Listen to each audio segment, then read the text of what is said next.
I'm from Detroit, so you already know what's up then. I don't care how you get your money, cause I'm plugged in. By any means necessary, nigga, just win. I was down 120, now I'm up $110. IOU, it's only yes, I put my trust in. Fuck friends, I don't got none but my shotgun, cause it's just fam. So better click in. On 6 Mile, I'm the brick man. My sink ball like a sinkhole, and it's going down, bitch, quicksand. Air bending with them head triggers, give you split ends. When I burn them out, I ain't worried about no couple thou, cause I get banned. So bitch dance, cause I'm tipping. Basketballing, Big 10, I'm trying to slam and get a private dance. She acting like she don't get hit. What's going on, family? Welcome to another episode of the Tariq Elite Radio Show. And I am your gracious host. My name is Mr. Tariq Elite, making it pop off, making it do what it do. Glad to have everybody tuning in. We're going to chop up some real good game on today's show. Ladies and gentlemen, we're back broadcasting in Los Angeles. TariqRadio.com is where you can hear us for those who don't know. And if you're not following me on Twitter, follow me at Tariq Nasheed. We're going to chop up some real good game on today's show, as we always do. Not going to take calls. It's just going to be straight chopping it up all the way through. So we're going to take a real brief commercial break, ladies and gentlemen, and I mean very brief.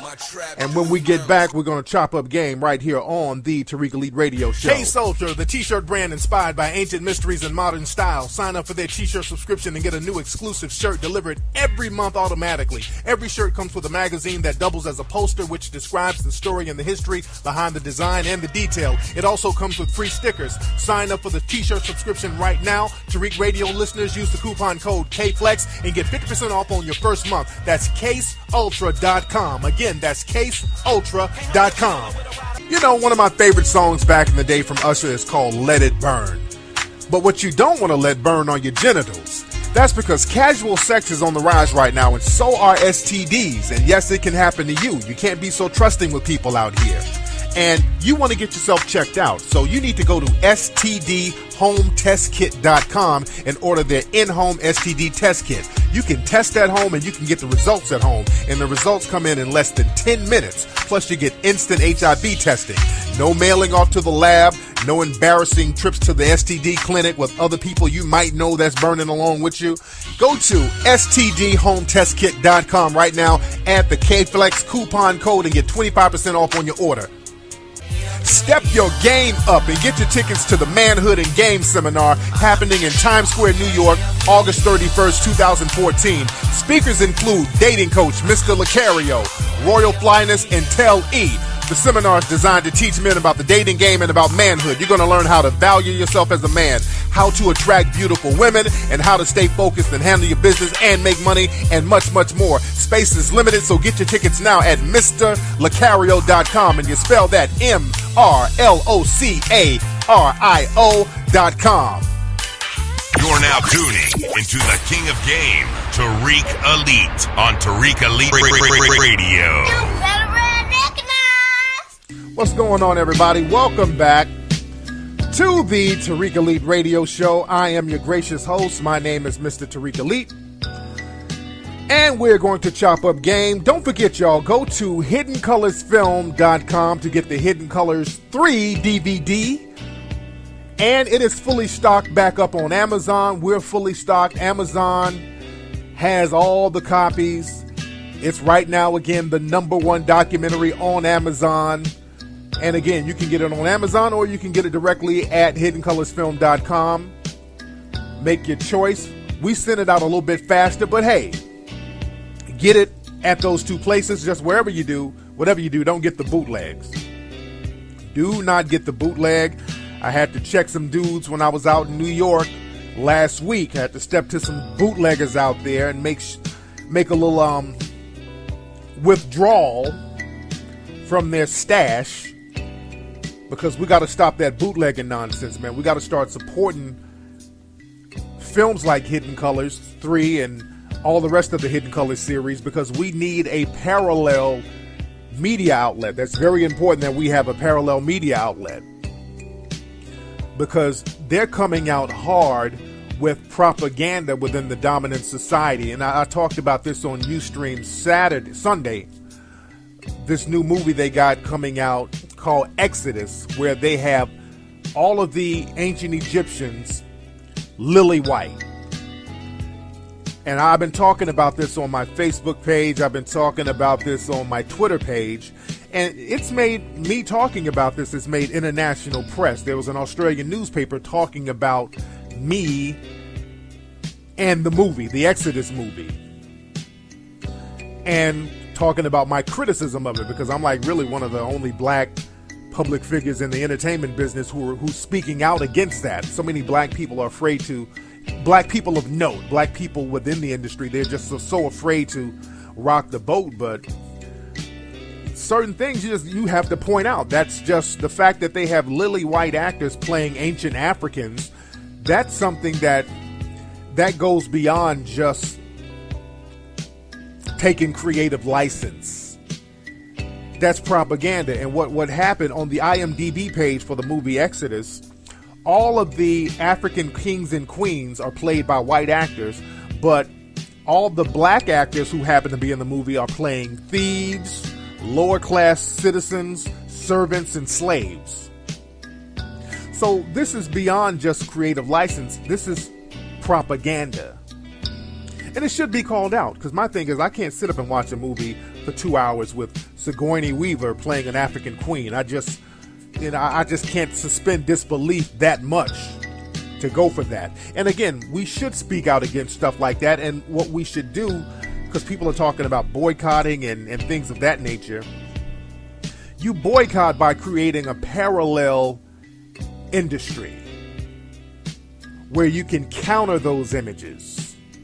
Because they got one thing in the movie, one scene in the movie, and there's still shots of the movie. They have the Sphinx. They're building the Sphinx, and the Sphinx has a European face. Now the Sphinx is still there in Africa. We see that it clearly does not have a European face, but again, the producers of the movie, they're just throwing out all types of logic and creating a white supremacist paradigm.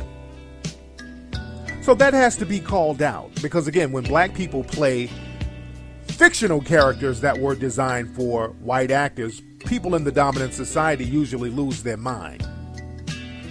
So again, we got to understand how propaganda works and support the counter propaganda.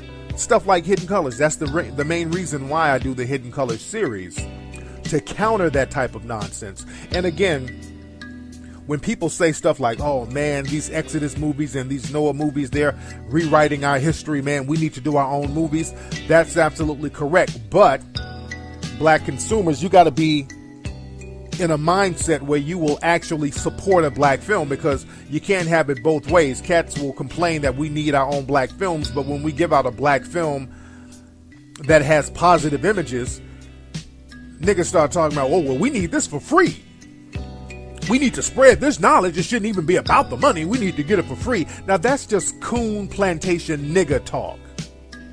When dudes do that, trying to hide thievery and sabotage behind some type of higher honor perspective, that's just disingenuous. When they try to hide the fact that they're trying to bootleg movies and hide it behind some type of badge of honor and respect, that's fake Hotep nigga shit that we really have to cut out. That needs to be cut out of the community. Doing sneak shit and then trying to act like you're doing it for some type of higher purpose. And I had Shahrazad Ali on the live Ustream show this Sunday talking about that, how she talks about how people try to bootleg her stuff, and the minute they see her as old Hotep queen, sister, mother, and all that old stuff, we got to cut that nonsense out. We got too much shysting going on within the community. That has to be cleaned up so we can move forward. Everybody trying to sham each other. You can't sham those in the dominant society, because they set up a system where they won't allow you to do that, so you try to sham the people next to you. That bullshit is going to have to stop. We got to get a code of conduct, family. We got to get a code of conduct, and we need what Dr. Umar Johnson said, a drop squad to enforce that code of conduct. We're going to have to start getting that drop squad within the black community. because we really need a code of conduct. We can't have this anything goes, people make up the rules as they go along. We can't grow, we can't progress that way. Because the dominant society, they have a code of conduct. Let's be very clear. They have a specific code of conduct. And the dominant society, they do what I call, they play the white supremacist lottery on a daily basis. Now, some of you are saying, what's the white supremacist lottery? The white supremacy lottery, it's a daily drawing where those in the dominant society who are white supremacists or suspected white supremacists, they choose a black person at random to kind of make an example of, to kind of smack around and mistreat. Now, again, white supremacy goes on 24 hours a day because it's systematic. So it already goes on 24 hours a day. It's a systematic practice that's on autopilot right now. It's systematic, it's institutionalized, meaning that whole groups of black people are funneled into the prison system, gentrified out of their neighborhoods, miseducated in the school system. I mean, this is a system that goes on every day. But also, to make white supremacy more fun, they have a daily drawing on who's going to specifically get mistreated. And sometimes this happens to a lot of people. Sometimes it happens to one person. But there's always, in the white supremacy lottery, a black person who's going to be made an example out of.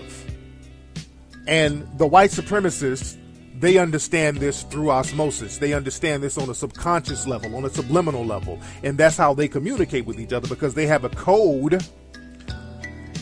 They establish this code of conduct, and they know how to act accordingly to this code of conduct when they have the white supremacist lottery. So in the white supremacist lottery, just randomly, a black person can get killed, just like our brother Eric Garner in New York. He was just standing on the corner, cops came, choked him out. The white supremacist lottery picked him that day. The white supremacist lottery can pick you. You're a kid walking home with some Skittles in your pocket. You get killed, and then the white supremacist lottery members make sure that the person who killed you gets acquitted.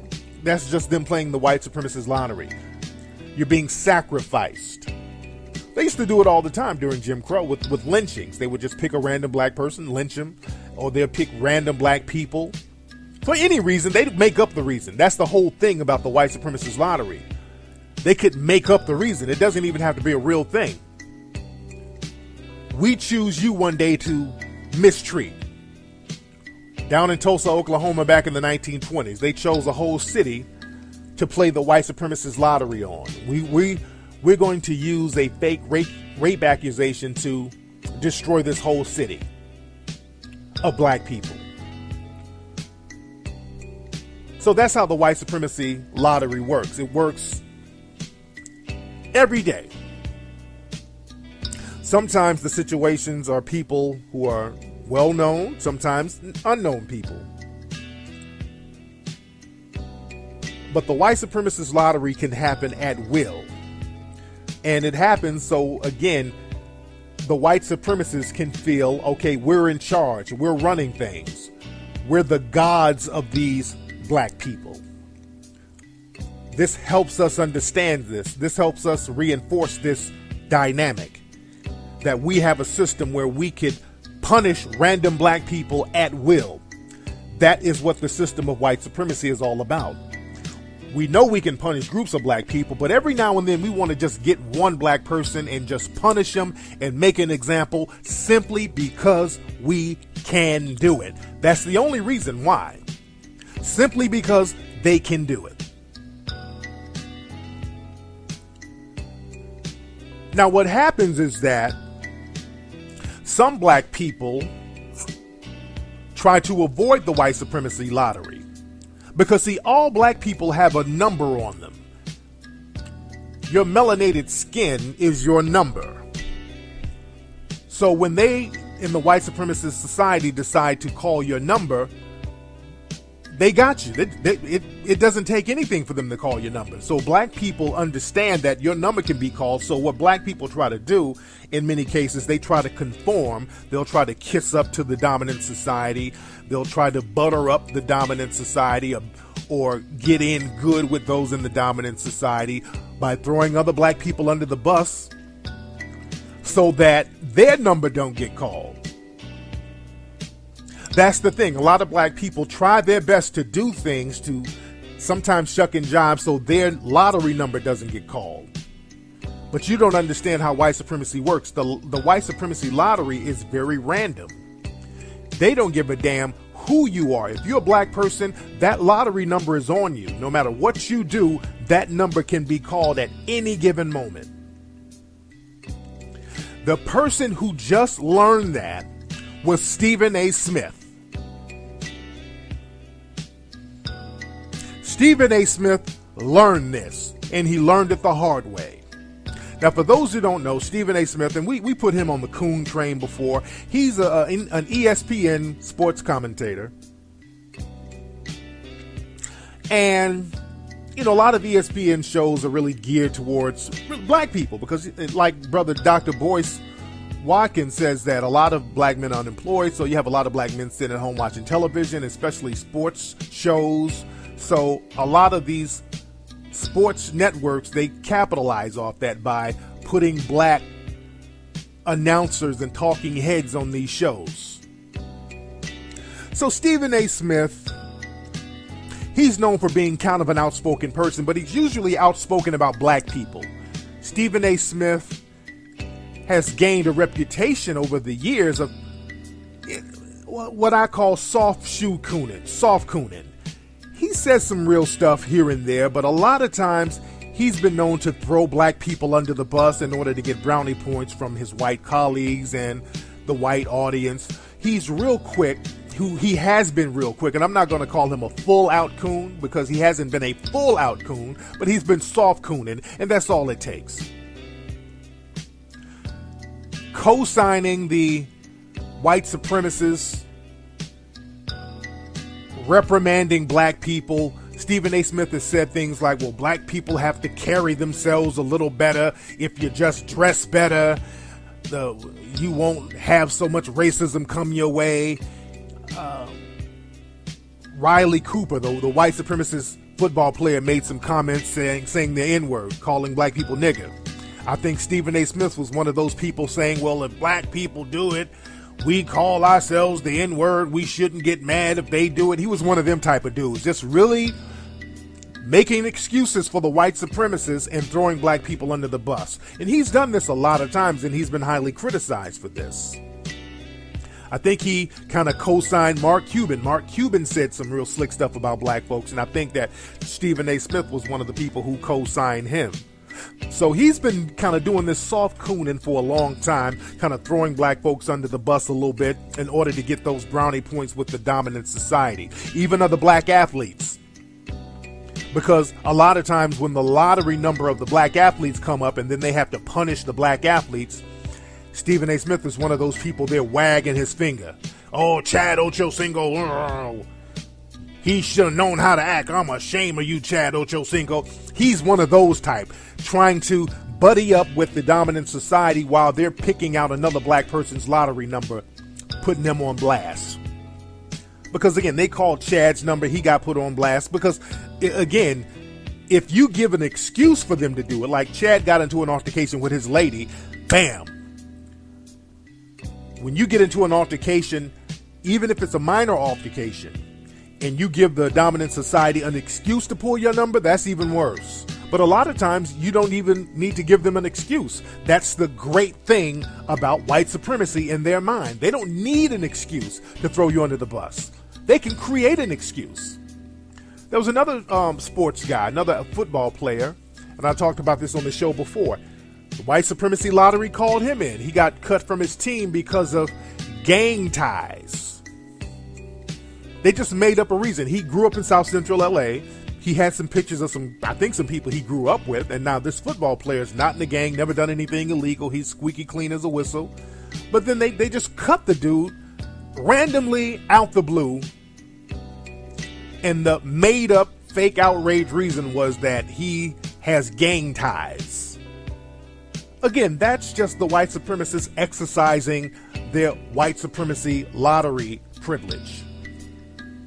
And when they do that, and they do it to random black people, the sad thing is you have other black people trying to wave their finger at black people whose lottery number has been called.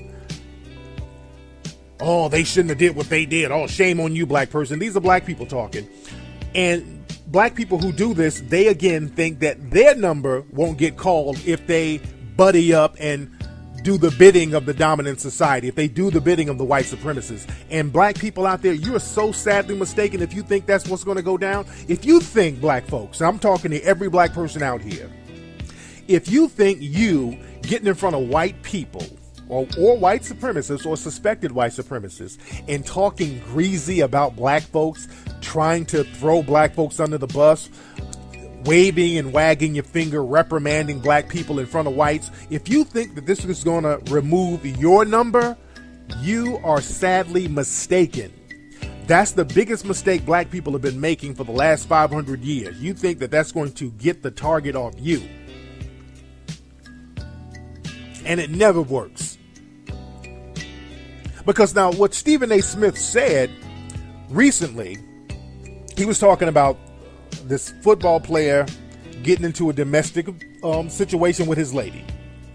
And what Stephen A. Smith said was actually, it wasn't bad at all. What he said was correct. He said, hey, this guy, there's no excuse for a man to hit a woman. He just went on and on and on and said that.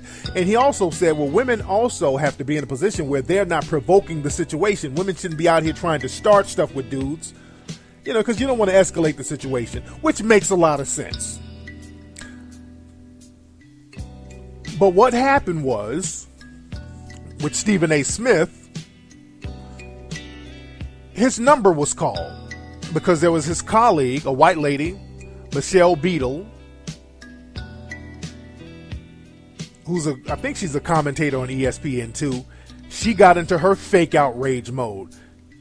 When he made those comments, she reinterpreted his words to say, well, women get beat up because they provoke men. So she went into her white woman victim of the black man mode.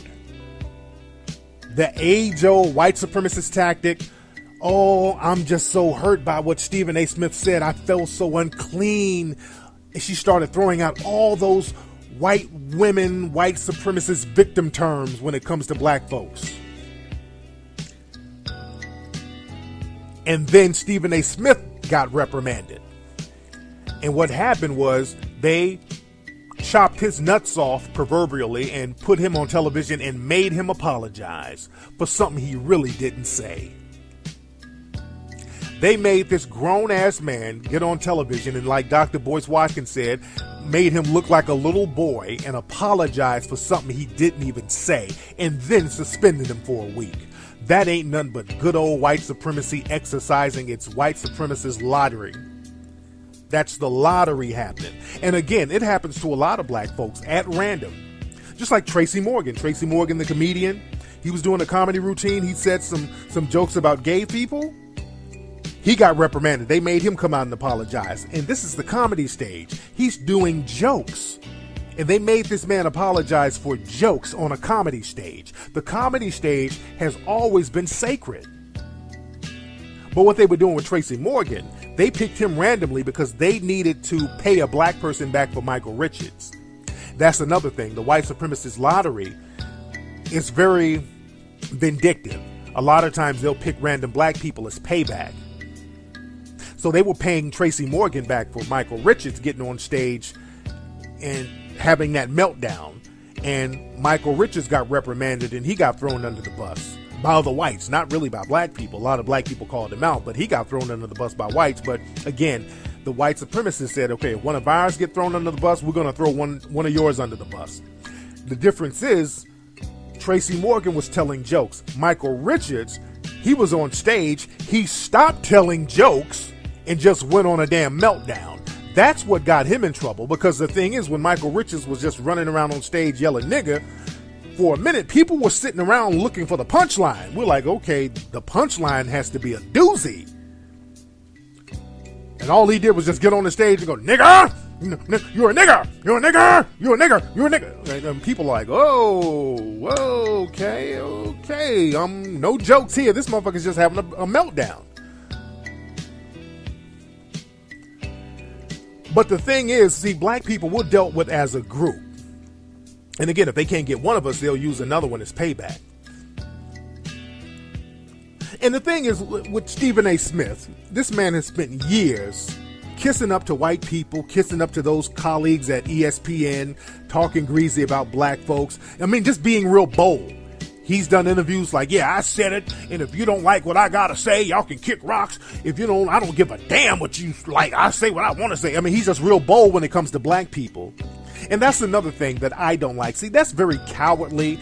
Criticizing black people, that's the easiest thing you can do. All right?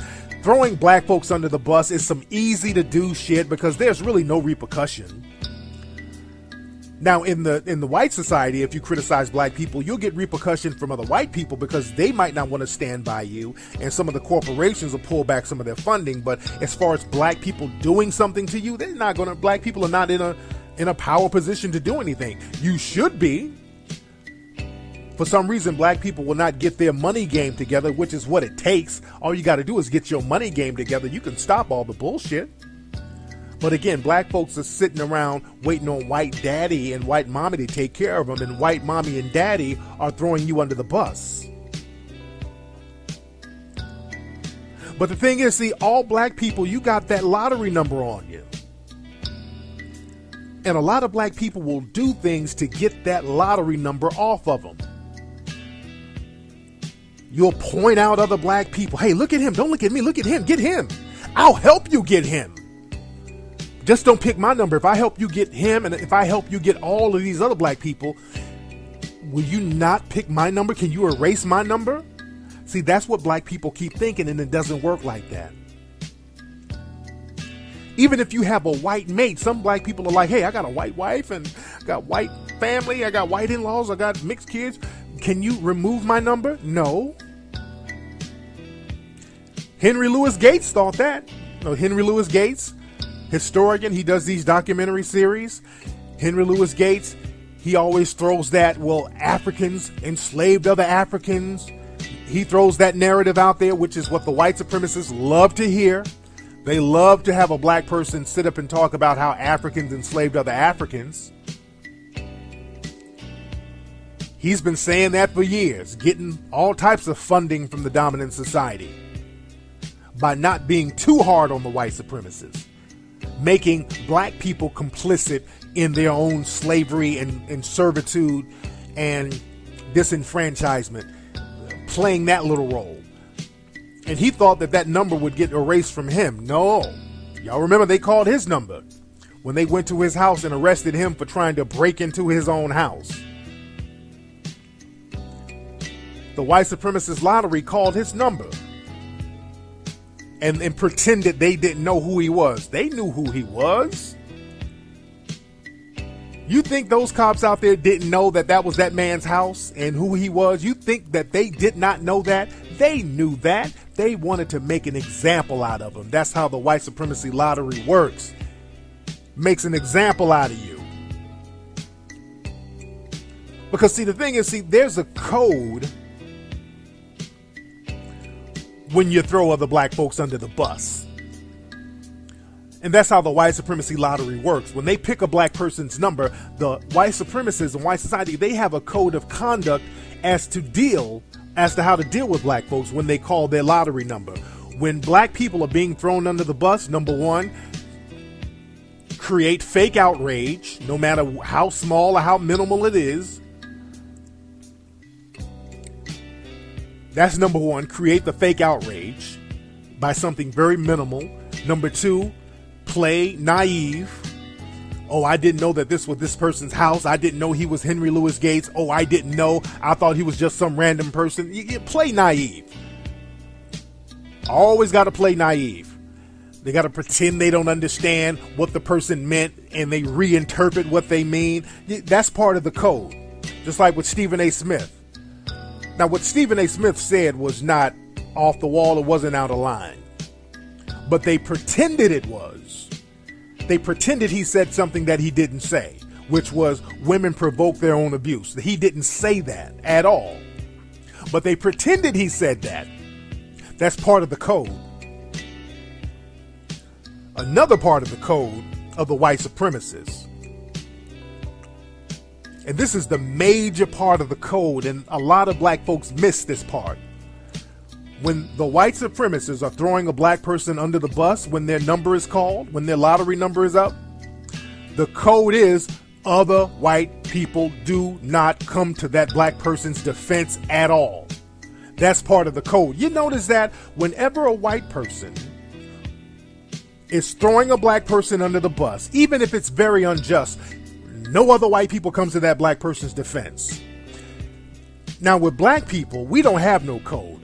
And whenever there's a white supremacist saying something greasy about black folks, there's always some coons running up, defending the white supremacists.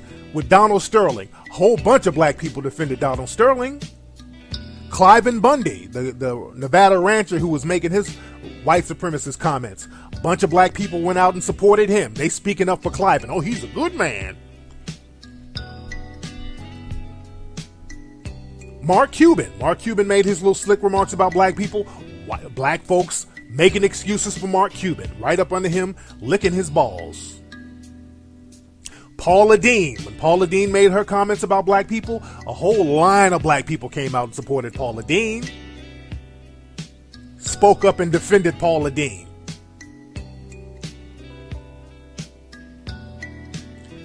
You notice they don't do that when it comes to the white supremacists or whites throwing black people under the bus. Name one white person who has spoken up in defense of Stephen A. Smith. Think about that. Has any white person said, hey, y'all kind of giving Stephen A. Smith a hard time? Has anyone said that? You notice they haven't said that. Even during the whole, and I talked about this before, the whole Trayvon Martin trial, nobody came out really talking greasy about Zimmerman in defense of Trayvon Martin. Very few, I think, a few lawyers, but most people in the dominant society, they didn't come out really talking greasy about Zimmerman, especially the people who knew him.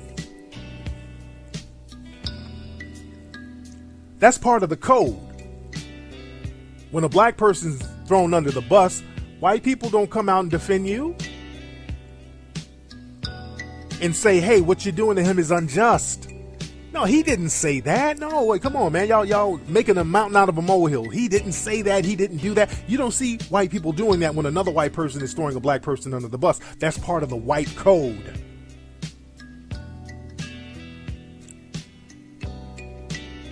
The code is you back them up and you don't interfere. The white supremacist code is to turn and look the other way as if you don't know what's happening. They did that when black people got lynched. When black people got lynched, you notice a lot of the people who did the lynching, they got away with it because all of the people who wasn't even there, who knew about it, they kept their mouths shut. That was part of the code. When a black person is being sacrificed, you keep your mouth shut. You don't say nothing. You don't interfere. You don't come forward. None of that stuff. You just go along with the program, act like you don't know what's happening, keep your mouth shut, and just let it happen.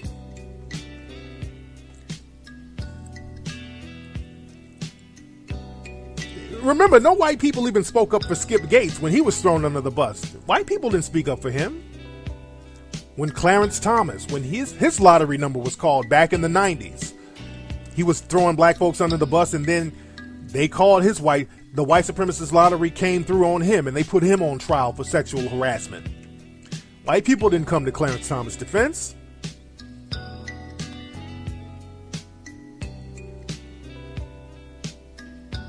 So we got to understand how the game works.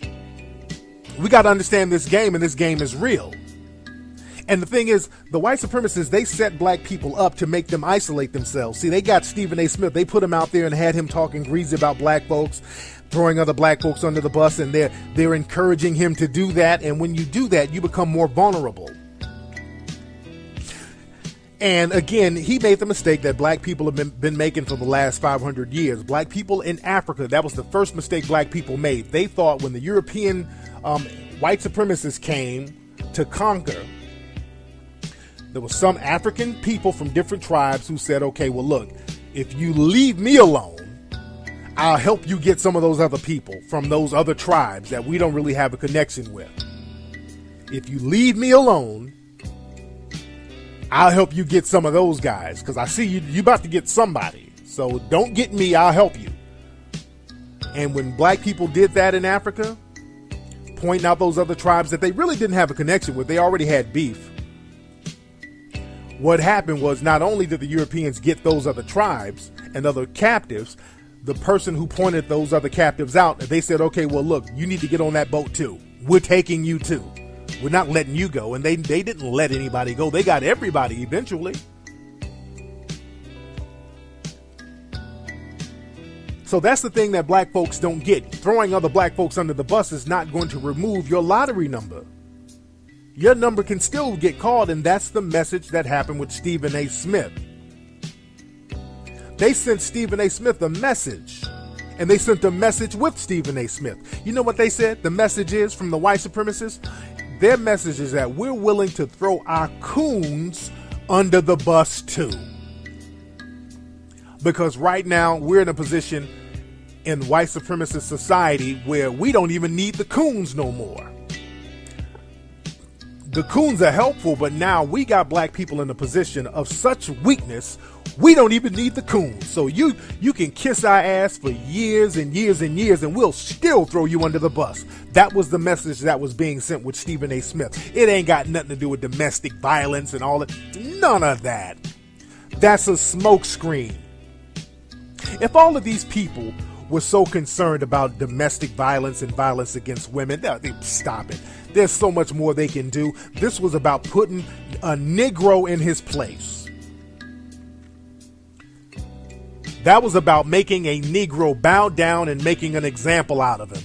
Even their coons. We're making an example out of our coons. Like, look at this nigga. He kisses our ass every day, and look what we did to him. So all you other Negroes better be in line. That's the message they were sending. And another thing, they do that because a lot of times the coons, they have to call the lottery number of the coons because a lot of times the coons get a little comfortable. Because sometimes the white supremacists, they're very observant of black folks. And when you have black people who throw other black people under the bus for you, sometimes those type of black people get a little bit too comfortable around white folks. Sometimes the white supremacists are looking at people like Stephen A. Smith like, okay, he does a lot of good work for us. He makes us a lot of money. He keeps the other niggers in line. But I don't know. He's getting a little arrogant when he's around us. He's looking me in my eye a little too long. He's walking around with a little bit too much pep in his step when he comes around us. He's getting a little too comfortable around us. He's getting a little arrogant around us because we accept him for so long. He might start thinking he's one of us. So we might have to just remind him of exactly who he is and what his position is. It's time for us to put him in his place. And it don't take much for them to put you in your place. They can make up a reason at any arbitrary moment. And that's what that was about. That was about putting Stephen A. Smith in his place. Just to let him know, nigga, you getting comfortable, but you don't get too comfortable. You're not one of us now. Let's put you back in your place, and we're going to send that message out to all the niggers. That's all that was. Because all of the Michelle Beatles, all these people with that fake ass outrage, and again, the white supremacist female is the worst. I've talked about them many times. The white supremacist female, she plays her position. She goes out there and does that whole victim thing. That's an old Jim Crow trick. They've always used the white female as the catalyst to castrate, literally and symbolically, to castrate the black male. And that's what they did. They symbolically castrated Stephen A. Smith on television as a message to all the other niggers. Because again, if all of these people were so concerned about violence towards women, why aren't any of these people talking about all of these white male police officers who are shooting and beating the brakes off black women? Black women are getting beat up by cops left and right recently. In the last few weeks, so many cops have beat up black women and choked them out, the whole nine. None of these people have said anything about that if you were so concerned about violence against women. So people pick and choose their fake outrage. So we got to understand how the white supremacist game work and understand that the white supremacist lottery is real and they can pick you at random. You're not exempt from the white supremacist lottery, black folks. When you understand that part of the game, your life will be much smoother and easier. You can operate better. You can be more thorough.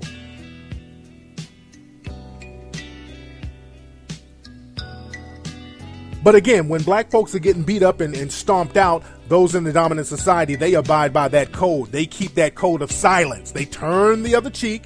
Because again, when black people, especially black women out here getting beat up and punched in the face and they got MMA moves that these white cops are doing on black women out here, the white supremacists are using their code of conduct by remaining silent, turning around and pretending they ain't seeing nothing.